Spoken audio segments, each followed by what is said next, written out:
particular lecture we will talk about the cell organelle. Mainly this is the outlines of our lecture. First of all, we will talk about the origin of words. Second, we will define the what is organelle. Third, where the location of the organelle in a cell, where the organelle is present. Fourth, हम characteristics of the organelle के बारे में पढ़ेंगे कि एक organelle के कौन सी characteristics होते हैं. लास्ट हम क्लासिफिकेशन ऑफ ऑर्गेनेली को डिस्कस करेंगे. So first of all, origin of words. तो फर्स्ट हम ओरिजिन ऑफ वर्ड्स के बारे में डिस्कस करते हैं कि ये वर्ड जो ऑर्गेनेली है ये इसका मतलब क्या है. ये हमारे पास टू टर्म की कम्बिनेशन से मिलके हमारे पास ये ऑर्गेनेली आया है. एक टर्म ये ग्रीक वर्ड से, एक टर्म हमारे पास है organo, first term which mean organ, and the second term that is elle which means small. So what does it mean? It means small organ. So next, small organ का मतलब क्या है हम डिस्कस करेंगे. तो सेकंड पॉइंट है हमारे पास, it is analogous to organ. Analogous का मीनिंग है फंक्शनल सिमिलरिटी. फंक्शनल सिमिलरिटी को हम एनालॉगस कहते हैं. तो हम definition of the organelle discuss करेंगे. तो specialise sub unit with an cell that perform a specific function. तो सेल के अंदर एक स्पेशलाइज यूनिट होता है जो कि एक फंक्शन क्या, एक स्पेसिफिक फंक्शन परफॉर्म करता है. एक ऑर्गेनेली एक ही फंक्शन परफॉर्म करता है. जिस तरह से ऑर्गन का एग्जांपल हमने पहले से ली. तो फर्स्ट हम इस ऑर्गेनेली को देखें. ये हमारे पास सेल के अंदर एक ऑर्गेनेली है, सब यूनिट है, lysosome. This is an organelle. It perform a specific function that is intracellular digestion. यानी सेल के अंदर जितनी भी डाइजेशन होती है इसके लिए एक ऑर्गेनेली रिस्पॉन्सिबल है जो कि मेनली सेल के अंदर होती है, जिसे हम लाइसोसोम कहते हैं. इसी तरह से एंडोप्लाज्मिक रेटिकुलम ये एक ऑर्गेनेली है जो कि सेल के अंदर प्रेजेंट है. मेनली इसका जो फंक्शन है लिपिड एंड प्रोटीन का सिंथेसिस है. तो that's why we define the organelle on the basis of this specific function. So a specialized subunit within a cell that perform a specific function. तो इस वजह से हम ऑर्गेनेली कहते हैं. तो इस वजह से ये इस डिफिनेशन का एक्सप्लेनेशन था.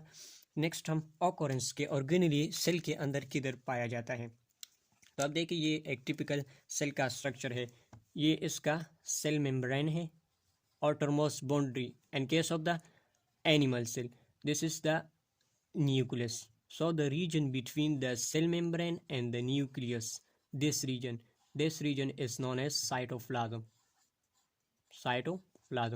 तो नॉर्मली हमारे पास ये जो ऑर्गेनेली है ये पाया जाता है साइटोप्लाज्म में. So what is cytoplasm? Cytoplasm is actually the region between the cell membrane and the nucleus. तो अगर देखा जाए तो ये यूक्रियाट्स में भी एंड प्रोक्रियाट्स में भी साइटोप्लाज्म में ऑर्गेनेली पाया जाता है. तो प्रोक्रियाट की बात करते हैं तो यूक्रियाट में हमारे पास ये जो मेम्ब्रेन बॉन्डेड है and non membrane bonded organelle है, दोनों ही साइटोप्लाज्म में पाया जाता है. जबकि ये जो प्रोक्रियाट्स है इसमें only non membrane bonded organelle present है, जबकि membrane bonded organelle they are absent and prokaryotes में only non membrane bonded organelle present है. क्लासिफिकेशन में भी हम इसको डिस्कस करेंगे, लेकिन ऑकरेंस के बेस पर भी हम यहाँ पर कुछ बात करेंगे. तो नॉन मेम्ब्रेन बॉन्डेड ऑर्गेनेली जैसे हमारे पास क्रोमोसोम है. क्रोमोसोम ये एक नॉन मेम्ब्रेन बॉन्डेड ऑर्गेनेली है. इसी तरह से हमारे पास राइबोसोम है.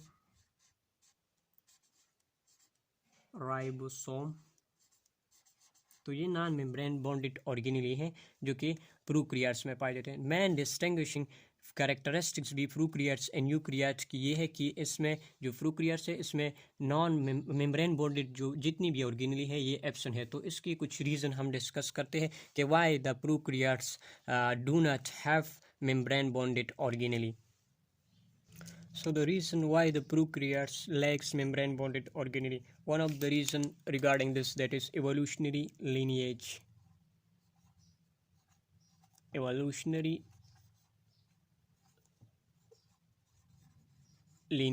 तो ये evolutionary इसी तरह से ये जो प्रोक्रियाट्स है इसमें मेम्ब्रेन बॉन्डेड ऑर्गेनेली इनकी एंसेस्टर में भी एब्सेंट थी. तो इस वजह से इसमें भी क्या है, एब्सेंट है. दूसरा इसका रीज़न कुछ है कि structure variation from the eukaryotic cell. तो इस वजह से ये जो प्रोक्रियाट्स है इसमें मेम्ब्रेन बॉन्डेड ऑर्गेनेली एब्सेंट है. Structure variation from eukaryotes, in eukaryotes के स्ट्रक्चर से वेरिएशन के लिए क्या है, प्रोकैरियोट्स में क्या है, ये मेम्ब्रेन बॉन्डेड ऑर्गेनेली एब्सेंट है फ्रॉम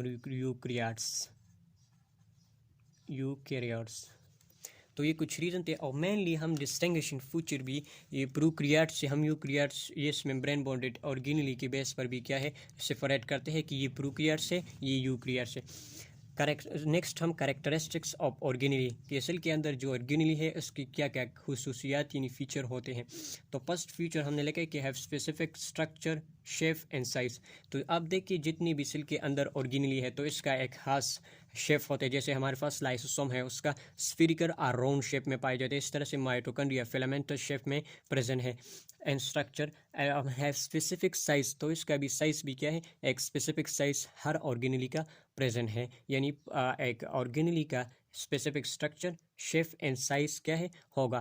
तो ये एक करेक्टरिस्टिक्स है ऑर्गेनेली का। सेकंड करेक्टरिस्टिक्स हमारे पास है कि organelle are surrounded by membrane. तो आप देखिए जितनी भी ऑर्गेनेली हमारे पास जो साइटोप्लाज्म में प्रेजेंट है उसको क्या एक मेम्ब्रेन ने कवर किया है। तो मोस्टली ऑर्गेनेली क्या है उसको एक मेम्ब्रेन ने बॉन्ड किया, सराउंड किया है।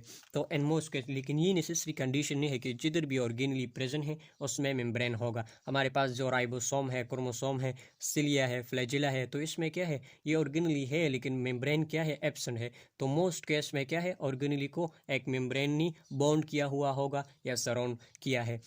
तो थर्ड कैरेक्टरिस्टिक्स क्या है, परफॉर्म ए स्पेसिफिक फंक्शन। ये पॉइंट हमने पहले से भी दो तीन बार डिस्कस किया कि एक ऑर्गेनेली एक स्पेसिफिक फंक्शन परफॉर्म करता है। तो ये था कैरेक्टरिस्टिक्स ऑफ ऑर्गेनेली। लास्ट जो हमारा पॉइंट है वो हम करेंगे टाइप्स ऑफ ऑर्गेनेली या क्लासिफिकेशन ऑफ ऑर्गेनेली। फाइनली हम ऑर्गेनेली की classification on the basis of the surrounded are covered by a lipofructine membrane. So on this base we have two type of organelle. One is membrane bonded organelle and the second one that is non membrane bonded organelle. ये जो membrane है ये mainly lipofructine से बना होता है। तो अगर ऑर्गेनेली के इर्द गिर्द हमारे पास ये जो लिपोप्रोटीन का जो लेयर है या कवर है जिसे हम कहते हैं कवर, लिपोप्रोटीन ये प्रेजेंट है कि नहीं, तो इस बेस पर हमने ये टू क्लासिफिकेशन ही या टाइप बनाई है, एक को मेम्ब्रेन बॉन्डेड दूसरे को नॉन मेम्ब्रेन बॉन्डेड ऑर्गेनेली। अब इसका जो एग्जांपल है ये इंपॉर्टेंट है कि विच of the following is membrane bonded organelle, which of the following is non membrane bonded organelle, ये इंपॉर्टेंट है। तो नॉन मेम्ब्रेन बॉन्डेड ऑर्गेनेली ऐसी ऑर्गेनेली जिसके इर्द गिर्द मेम्ब्रेन एब्सेंट है, यानी ये लिपोप्रोटीन का जो कवर है ये एब्सेंट है, तो उस ऑर्गेनेली को हम कहते हैं नॉन मेम्ब्रेन बॉन्डेड ऑर्गेनेली। तो एक देखिए non surrounded not surrounded by membrane, तो इसको नॉन मेम्ब्रेन बॉन्डेड ऑर्गेनेली कहते हैं। इसके एग्जांपल राइबोसोम है, क्रोमोसोम, न्यूक्लियोलस, न्यूक्लियस का के अंदर एक पार्ट है जिसे हम न्यूक्लियोलस कहते हैं, ये भी क्या है नॉन मेम्ब्रेन बॉन्डेड है।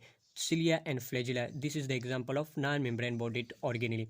नेक्स्ट जो कि एक लिपोप्रोटीन का जो कवर है या इन्वॉल्व है इसके इर्द गिर्द प्रेजेंट है, तो इसमें हमारे पास तो उसको हम मेम्ब्रेन बॉन्डेड ऑर्गेनेली। अगर एक मेम्ब्रेन है या हमारे पास टू है तो इस बेस पर इसको हमने टू टाइप बनाई, एक को सिंगल मेम्ब्रेन बॉन्डेड ऑर्गेनेली के कंसिडर किया, दूसरे को बनाया है double membrane bonded organelle.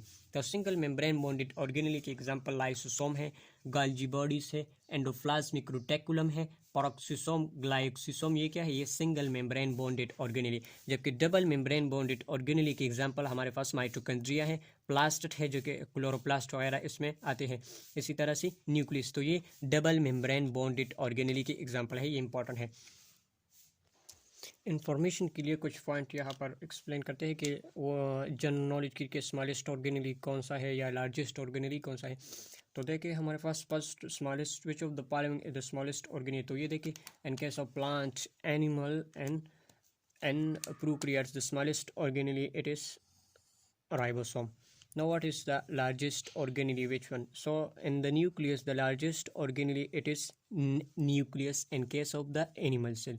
Animal cell में largest organelle ये nucleus है, but in case of the plant cell the largest organelle this is vacuole, a specific structure present in the nucleus responsible for the excretion and some other function. So this is vacuole, it is the largest organelle in the plant cell. Mitochondria हमारे पास second largest organelle है, mitochondria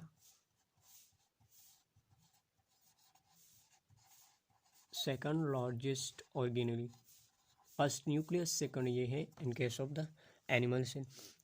ना एक और term cytoplasm से related, cytoplasm में mainly two substance present है या स्ट्रक्चर प्रेजेंट है। एक तो हमारे पास ऑर्गेनेली हुई जो कि हमने डिटेल से डिस्कस की, दूसरा हमारे पास एक टर्म है cell, what is cell inclusion, तो ये भी साइटोप्लाज्म से रिलेटेड एक टर्म है। तो व्हाट इज सेल इंक्लूजन, तो आप देखिए साइटोप्लाज्म में एक तो ऑर्गेनेली प्रेजेंट है, दूसरा हमारे पास कुछ कंपोनेंट प्रेजेंट है जो कि रिस्पॉन्सिबल है सेल की फंक्शन के लिए, तो इसे हम कहते हैं सेल इंक्लूजन। तो आप देखिए certain component present in the cytoplasm, in addition to the organelle there is certain other substance present in the cytoplasm, these are included। तो आप देखिए it is indirectly involved in the functioning of cell, तो इसका direct function नहीं है cell के लिए। तो आप देखिए ये जो देखिए इसका एग्जांपल तो आप अच्छे से अंडरस्टैंड करें। तो आप देखिए प्लांट सेल में जो स्टार्च है ये स्टोर क्या है, पुट है प्लांट के केस में, तो ये साइटोप्लाज्म में प्लांट के केस में स्टार्च, ये क्या है, सेल इंक्लूजन है। In case of the animal cell this is glycogen, it is N